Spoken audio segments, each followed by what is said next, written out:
Bienvenue, Monsieur le Président Félix Tshisekedi. Vous êtes président de la République démocratique du Congo. Nous vous accueillons dans ces studios de Radio Vatican. Et pour nos auditeurs qui nous suivent un peu partout dans le monde, spécialement en Afrique, et même dans votre pays aussi, à travers les radios catholiques qui nous suivent et nos partenaires comme Congo Web TV et toutes les radios d'Afrique qui vont suivre ce programme. Vous venez d'arriver aujourd'hui chez le pape et c'est la première fois pour une visite officielle. Monsieur le Président, comment ça s'est passé? Ça s'est très bien passé. J'ai rencontré une éminente personnalité qui en plus a une parfaite connaissance de notre pays, des souffrances de notre peuple et des besoins de notre pays. C'est vraiment un acte que je vais garder en mémoire tout le reste de ma vie parce que c'était vraiment un moment très particulier. Un moment très particulier. Il y a eu aussi aujourd'hui la ratification de l'accord cadre qui a été signé en mai 2016. Mais aujourd'hui, en votre présence, cet accord a été finalement ratifié. C'est ça. Quelles sont vos impressions? Bien, cet acte est justement une façon de sceller un rapprochement entre l'Église catholique et l'État. Pour moi, c'est aussi symbolique de ce que le rôle de l'Église catholique doit être en République démocratique du Congo. Vous savez que depuis des années, l'Église catholique a joué un rôle prépondérant dans la vie politique, dans la vie sociale aussi, culturelle et autres.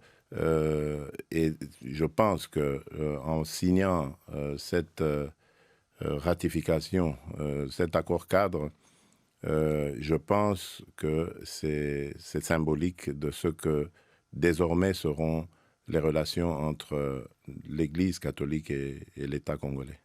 Quand vous êtes passé ici au mois d'octobre, Monsieur le Président, pour assister au cardinalat de l'archevêque de Kinshasa, Fridolin Ambongo, vous aviez dit qu'on rencontrera rapidement le président. Vous l'avez invité pour visiter votre pays, la République démocratique du Congo. Vous avez encore réitéré cette demande cette fois-ci? Le pape, vous voulez dire? Le pape, oui. Oui, absolument, oui. Cette fois, je l'ai fait de manière officielle, étant donné le caractère officiel de la rencontre. Et j'ai promis même de faire suivre une invitation écrite et officielle. Et j'ai vu sur le visage de sa sainteté, le pape François, une joie immense. Et il l'a dit, il a exprimé aussi la joie qui sera la sienne de venir en République démocratique du Congo. Et j'ai souhaité que ce soit en 2021, année où, si tout va bien, j'exercerai la présidence de l'Union africaine. Et donc, à ce moment-là, ce serait une grande année pour la République démocratique du Congo de recevoir le Saint-Père. Il y a, dans notre dernière interview, vous aviez dit que vous préférez qu'on vous appelle Fachi. Et maintenant, on a ajouté Fachi Béton. Il y a un sens à cela, Monsieur le Président? Bof, je ne sais pas, il faut demander à ceux qui m'ont affublé de ce sobriquet. Je crois que c'était en rapport avec les travaux du programme d'urgence des 100 jours, suivant mon arrivée à la tête du pays. C'est affectif, mais je crois que ici, le plus important, c'est de continuer dans le sens du travail pour le peuple, pour le pays, parce qu'il y a beaucoup de besoins auxquels il faut répondre. Faisons un petit tour de votre pays. On profite de l'occasion que vous êtes là, un petit tour. En commençant d'abord par la situation dans l'Est des pays, qui est toujours un peu sous la menace de milices, sous la menace des groupes armés. Maintenant, il y a un pas en avant avec les forces armées de votre pays. Absolument. Il y a aussi le problème d'Ebola qui se calme. Et comment va la situation à l'Est du pays? Oui, je crois qu'il y a vraiment une note d'espoir. D'abord, par rapport à la sécurité de nos populations, surtout au Grand Nord, à Béni. où nous avions été envahis par un groupe armé qui a en plus fait allégeance à l'État islamique, à Daesh, le groupe des ADF-MTM, que nous avons combattu de la manière la plus dure qui soit, et ce n'est pas terminé. Ici, je voudrais saisir l'occasion pour rendre un vibrant hommage à nos forces armées de la République que l'on a souvent vilipendées, parfois à tort, souvent même à tort, et dont on ignore vraiment la bravoure. J'étais aussi de ceux qui ignoraient les faits, les grands faits de notre armée, et depuis que je suis à la tête de ce pays, je m'en suis rendu compte et je me suis juré de tout faire pour que nos forces armées, celles qui protègent notre territoire, nos vies, à nous, Congolaises et Congolais, tout faire pour que leurs conditions de vie soient améliorées. Et c'est ce que je fais, c'est pour cela que j'ai lancé cette offensive en essayant de mettre toutes les meilleures conditions qui soient, bien que on n'y est pas encore vraiment, mais au moins ce sont de braves citoyens qui ont de manière admirable mis en déroute l'ennemi, et ça va continuer parce qu'il y a encore quelques poches, mais sinon de ce côté-là les nouvelles sont bonnes. Idem pour le problème de la fièvre à virus Ebola, qui est en voie d'éradication.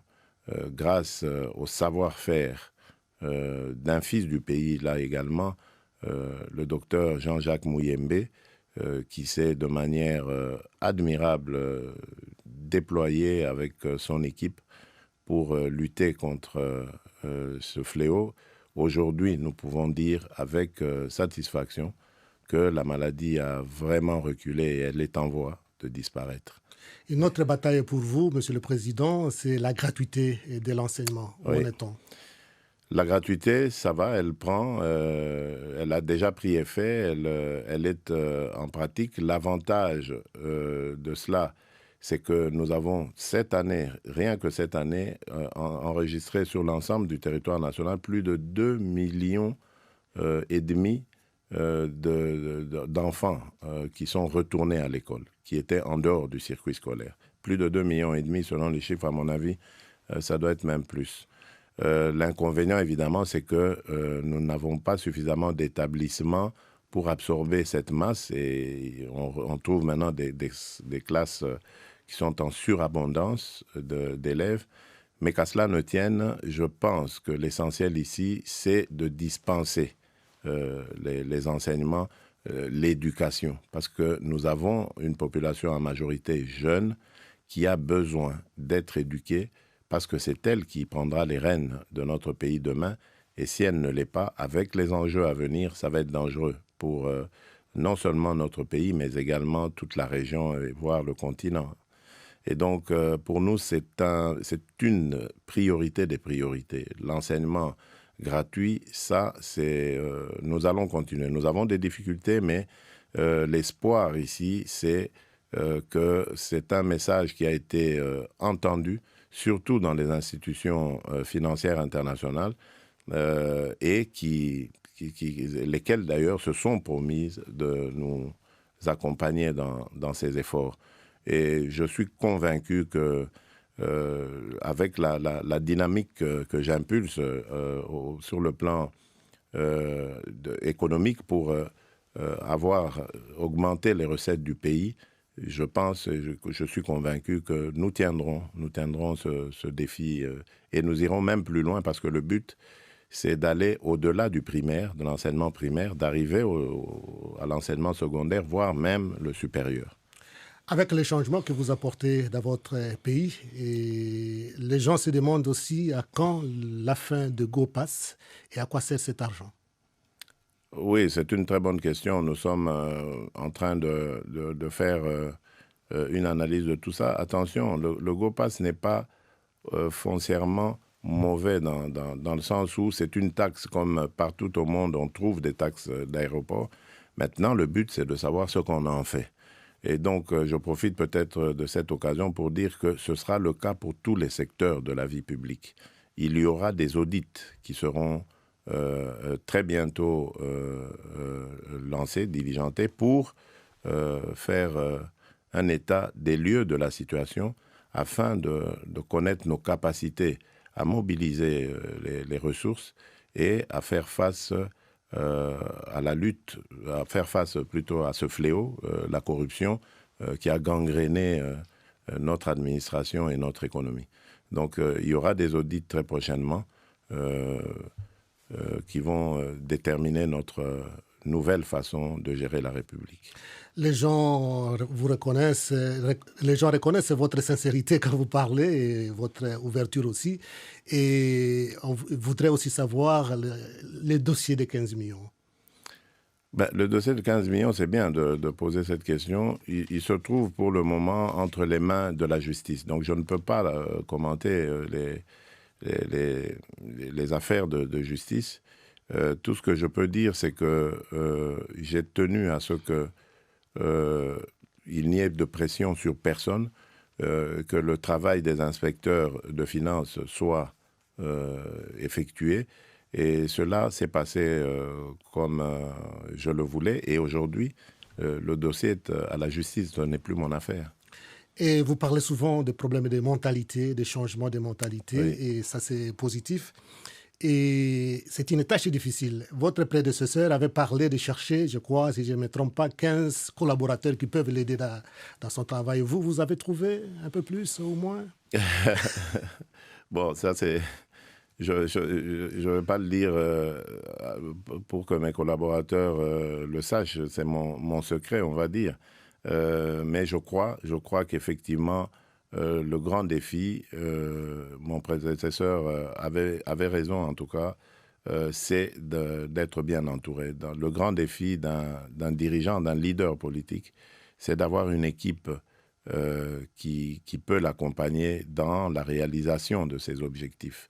Et ça, c'est un combat de tous les jours. Parce que, vous savez, là où il y a les hommes et les femmes, il ne manque pas de problèmes. Donc, il faut gérer ces problèmes, mettre tout le monde en ordre de bataille, élaguer tout ce qui est futilité et se concentrer sur ces efforts. Ce n'est pas évident. C'est un combat de tous les jours parce que nous venons de divers horizons avec nos éducations, nos formations, etc. Et cela... est une autre façon de gérer la République. Oui. C'est très difficile, en effet. Et les derniers incidents des étudiants à l'université de Kinshasa, Monsieur le Président? Oui, ils sont très regrettables dans la mesure où toutes les précautions avaient été prises, du moins par rapport à la fixation de ces frais, du prix, du montant de ces frais. Et c'est regrettable de voir que, alors qu'on avait favorisé la discussion, on avait, pour la première fois dans l'histoire de notre pays, mis ensemble toutes les parties, donc les enseignants, les étudiants et tout ce qui tourne autour, les représentants du ministère de l'enseignement supérieur. Tout ça avait été fait pour éviter la catastrophe, mais elle est quand même arrivée. C'est l'œuvre, à mon avis, de certains jeunes qui sont d'ailleurs même en dehors du parcours universitaire, pour la plupart, et qui ont voulu, qui ont sûrement été manipulés et voulu donner une connotation politique à cette affaire, alors qui n'en est pas une en fait. Et ça, c'est vraiment regrettable parce qu'il y a eu mort d'homme. Un policier est décédé. C'est déplorable parce que ça vient quand même des étudiants. Les étudiants, c'est la crème. C'est, comme je disais tout à l'heure, les futurs cadres de la République demain. Et c'est un très mauvais message. Mais qu'à cela ne tienne, nous avons pris maintenant toutes les dispositions. Le ministre de l'Enseignement supérieur et universitaire a réuni encore toutes les parties en présence et a chargé les professeurs et les cadres de l'université de décider très prochainement de la reprise des cours. Alors, nous avons profité de l'occasion pour lancer des travaux de restauration des homes parce qu'ils étaient dans un piteux état. Les étudiants vivaient vraiment dans des conditions infrahumaines et puis il y avait tout et n'importe quoi dans ces homes. On trouvait même des gens qui n'étudiaient plus depuis longtemps, des anciens étudiants qui avaient déjà fini leurs études, reçu leur diplôme, mais qui habitaient là-bas, et ainsi de suite. Donc, nous allons profiter de cette occasion pour remettre de l'ordre là-dedans.